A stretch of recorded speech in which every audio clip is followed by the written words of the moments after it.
አያቸው አይደለ አብረሽ እውነቱ ሳላውጣ የትም አልሄድም ብሎ ለ3 ቀን ተከታታይ ቪዲዮ ሰርቶ ከዛ በኋላ ማተባችን ላይ መልስ ይመለስልን በማተባችን ቀልዳቸዋል ብለን ስንጮህ እንግዲህ እሱን ለማስረሳት ሌላ አይዲያ አምጥቶ ይሄው ከሀገር ልወጣ ነው ከከተማ ልወጣ ነው እያለ እዚህ ኮቶቱን እንትን ያፉን ከፍትብናል ማለት ነው። ይሄ ሁሉ እያደረገ ያለው ይሄም በመስቀላችን ለምንድን ነው እንደዚህ መተት እያላችሁ የሰራችሁት ብለን እኛ ስለጮህን ነው። ይሄንን ለማስረሳት ነው ይሄንን አይዲያ ያመጣው ማለት ነው። አብርሃም ግን አይቻልም ነው የምላችሁ ቤተሰቦቼ። ሰላም ቤተሰብ እንዴት ናችሁ? ደህና ናችሁ ወይ? እኔ በጣም ደህና ነኝ፣ እግዚአብሔር ይመስገን። በያላችሁበት ሰላማችሁ በዘት ትረፍርፍ ይበልልኝ።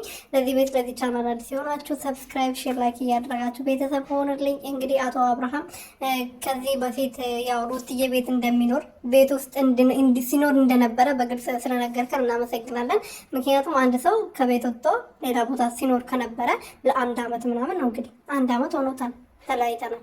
ይሄ ሁሉ ጊዜ እንግዲህ አቶ አብርሃም ልብስ የለውም ነበር። ዛሬ ለ3 ቀን ለመሄድ ስል እንግዲህ ልብስ ለመውሰድ መጥተዋል። ዝዋይ ሲሄድ ሌሎች ሀገር ሄዶ ሲዝናና ልብስ ነበረው። ዛሬ ግን ይሄ ለማስረሳት የማያደርገው የማይቆፍረው ጎርጓድ የለም። እንግዲህ ስለ ሃይማኖታችሁ መልስልን፣ ስለ ሌላ ነገር እኛ ይመለከተን ብለን ስንጠይቀው እሱን ትቶ ሌላ ነገር ነው እያወራ ያለውና እንግዲህ ምንም ማድረግ አንችልም። እኛ በተቻለን አቅም ሃይማኖታችን ለማስከበር ስለ መስቀላችን እንትን ለማለት መጫው አለብን። እንደዚህ ማቆም የለብንም። እሱ ርዕስ ስለቀየረ እኛም ርዕስ መቀየር የለብንም ብዬ አስባለሁ። እናንተስ ምን ታስባላችሁ? ዶች